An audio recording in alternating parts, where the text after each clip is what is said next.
Joining us on the Heister Automotive Group hotline, he is Mike Maniscalco, Canes play-by-play Bally Sports. You hyped for Game 5, Joe? I am. You two are just going to start by saying you were right. That's how we're going to start this. How were you right? How many goalies have the Canes used in this series? Oh, geez, here we go. Okay. They've used one, but I could say bizarre. after game 3 they would have gone another direction. But if you need the ego stroke, it's his birthday, Mike. It's his birthday. It's his birthday. It is his birthday. No, my actually, gift Mike. to you, my gift to you, Joe Giglio. You were 100% correct. Happy birthday. You know what? I appreciate you, Mike. That's number one. You know what I really like, though? Because the gift came after the Canes win in Game 4. Yeah. When Rod Brindamore gave away the game. When he said, you guys always want to talk about the goalie. We just want the goalie to give us a chance. Like, I don't know if I just quoted him verbatim or not. Yeah. But it was like, we just need a guy to give us a chance. You actually did quote him verbatim. Yeah. That is which Auntie has done. He's been fine. I don't think he's winning games for them, but he's certainly not losing games for them. And it's been kind of I loved what Rod said. Mm-hmm. There are times where our coach says something that is just so honest and spot on that I'm like, okay, I get it now. I totally get it. That's what Rod Brindamore does, by the way. He is the most honest coach that I've been around. Some people would say sometimes he's too honest with the things that he says, guys. But like that's all that he has wanted since day one, since he has been the head coach of this team, is whoever is in that blue paint, give the team in front of them a chance to win. And to your point, has Auntie Ranta been spectacular, making 44 saves? No, but he has been spectacular when the game is close, keeping it close and keeping the lead for Carolina. And he has made some huge saves in key moments. The weird thing about hockey, it truly is one of those games you watch it, you never know when it's going to turn. Like in a basketball game, you can kind of feel, momentum's coming this way. It's going. A football game, you Jimmy can feel Butler's that happening. That's Jimmy Butler's happening. But in hockey, it can be like it's the one that you allow negates the 10 that you keep out in this sport. Well, he hasn't allowed that one in this series, and that's why the Canes have this 3-1 lead. He has been I'll speak for you, Mike. I'll include all of us in this. He's been our college GPA. Was it good? Yeah. No. But was it good enough? Absolutely. Hey. D is for diploma. All right, D for degrees. Mike Maniscalco, Canes play-by-play Bally Sports, joining us here on the OG. Game 5 tonight at PNC Arena. They can close this thing up. Before we get into the more philosophical discussions of wrapping this thing up now versus playing with your food, let's get into what this team is about. We've spent a good chunk of time post-trade deadline freaking out. They had $10 million in cap space. Look at what the Rangers did. Look what the Devils did. Look what the Islanders did. They have Bo Horvat, who I'm pretty sure is still in this series. But the Canes did their thing. They added their depth.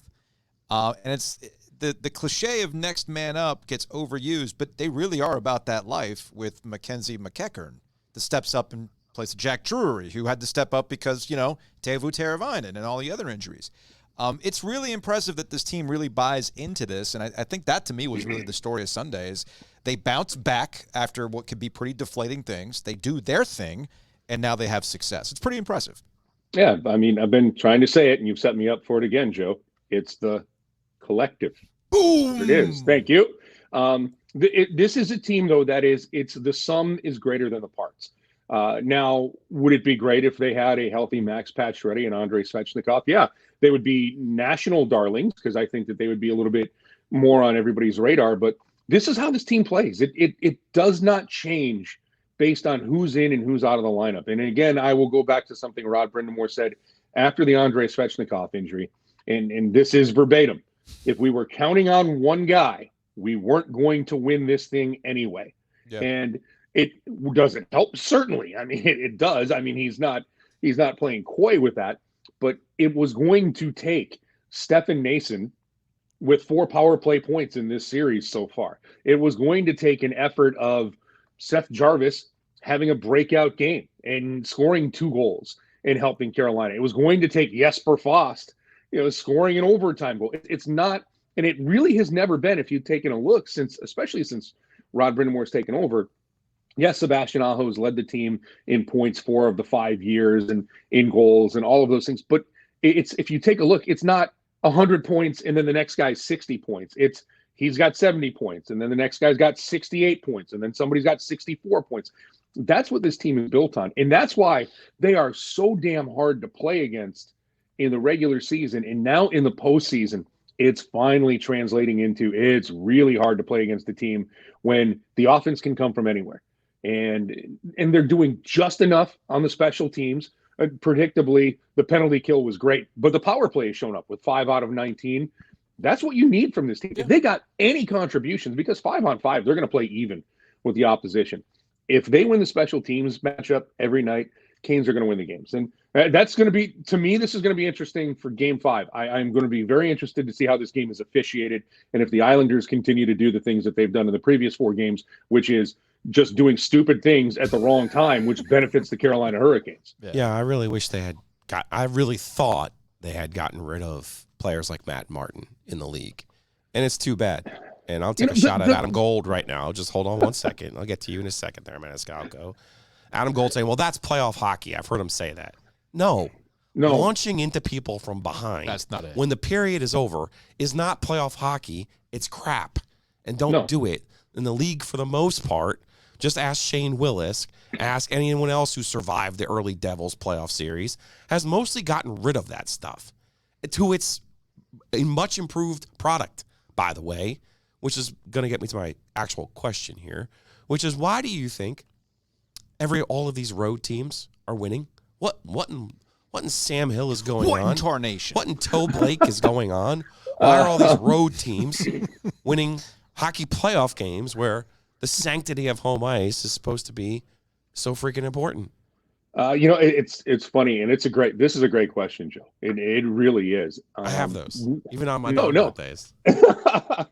One, I can point to the salary cap has really leveled the playing field for, when you used to be able to roll out 2 great lines, you could get the 2 great matchups you wanted at home versus on the road. Now, I think everything is a little bit more evenly matched when you look at these teams and how they're constructed. 2, the goaltending across the board is better in the NHL. Goalies today now give you a better chance to, again, make the save, keep us in the game, where you even go back into those 90s where it would be you're going up against Marty Brodeur or Patrick Waugh, edge to whoever had them. I mean, it's just Dominik Hasek. Those teams were going to have an edge in goal. Now goaltending, for the most part, is pretty even. And it's funny because the Islanders have, by all accounts on paper, the better goaltender in Ilya Sorokin, but he has to play at an all-star level for this team to win. He can't be average. That's the other part of it. And then, too, this is something that's kind of a bigger thing. I think it's evolved throughout the years. Rinks used to be different. They used to be different sizes. They were not all the same standard ice surface. Now it's the same standard ice surface. And to be honest with you, I think for a lot of the road teams, it's easier to play on the road because you don't have the demands of home, tickets, family life, things like that. You go to the hotel, you wake up, you play. Exactly. You go to you don't get booed off of the ice if you have a bad period on the road. Where have we seen that?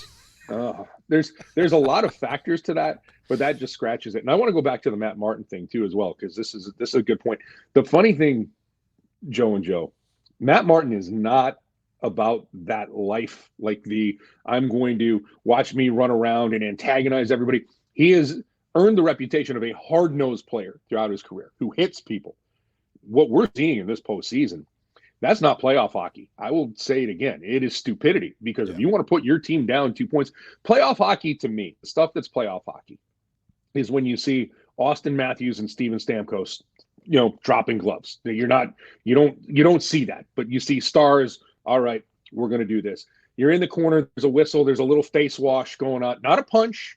Not what Cal Clutterbuck was trying to do to Jacob Slavin, which, by the way, the one guy who is the definition of turn the other cheek if you're trying to get a fight is Jacob Slavin. Yeah. So that's stupidity. That stuff there's no place for.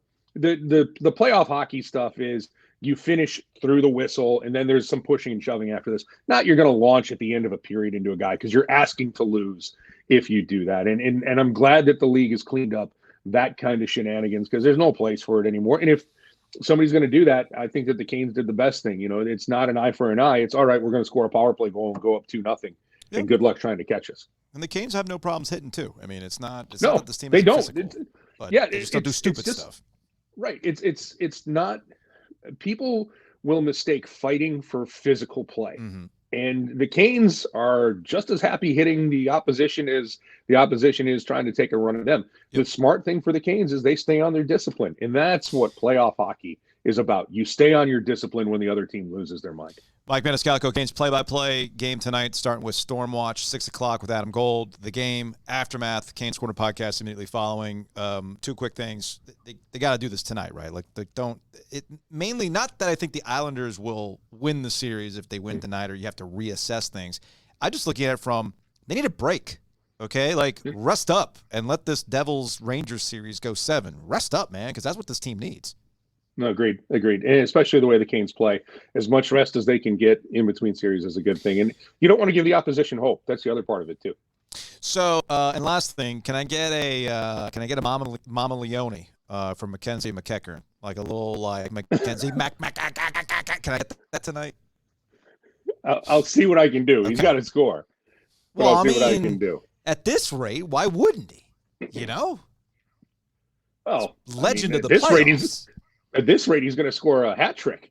Right. So yeah, I just need a little moving out for Mackenzie Mac. I